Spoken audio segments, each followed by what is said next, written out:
radikal.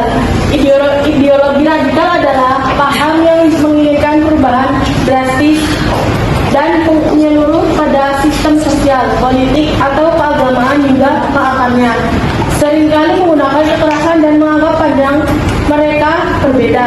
Ciri khasnya adalah sikap ekstrim, fundamentalis, eksklusif, dan mengklaim kebenaran tunggal, serta cenderung mengafirkan atau memusuhi kelompok lain yang tidak sependapat, bahkan bisa mengarah pada tindakan terorisme. Yang ketiga ada konsep dan paradigma ideologi radikal. Paradigma ideologi radikal yaitu radikal bersifat eksklusif, fundamentalis, dan tekstualis, di mana kelompok tersebut mengklaim kebenaran mutlak setelah menganggap pedagang lain sebagai sesat. Mereka cenderung kaku dan menginterpretasi teks suci menggunakan kekerasan untuk mencapai tujuan dan menunjukkan kesetiaan lintas negara yang mengatur kedaulatan. Sejarah dimulai dari kelompok seperti Khawarij dalam Islam berkembang menjadi gerakan modern yang menargetkan perombakan total tatanan sosial politik.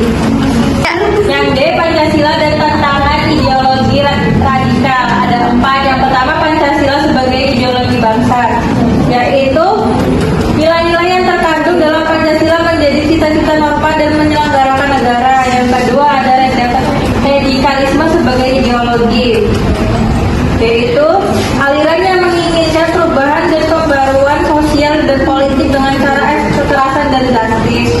Radikalisme dalam perspektif ekonomi, yaitu dapat menjadi pemicu terjadinya radikalisme di masyarakat yang banyak terjadi perubahan-perubahan dalam lingkungan sosial, yaitu peran atas sosial di lingkungan masyarakat dan perubahan lingkungan demokrasi atau politik. Yang terakhir yaitu radikalisme dalam perspektif agama, yaitu pemicu. Yang terakhir yaitu radikalisme dalam perspektif agama, yaitu pemicu utamanya terjadi radikalisme dengan adanya ajaran, cerita, dogma, dan simbiolisme, ritualitas, dan idealitas yang ada dalam agama dipahami oleh pemicunya.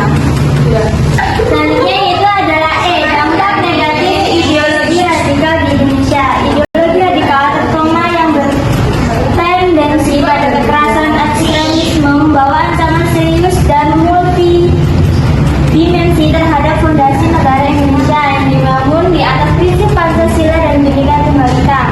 Yang pertama itu dampak terhadap aspek politik dan ideologi. Dampak paling fundamental adalah kerusakan terhadap sistem negara dan ideologi dasar yang telah disepakati, yaitu ancaman terhadap ideologi Pancasila dan NKRI. Yang kedua, merusak tatanan demokrasi dan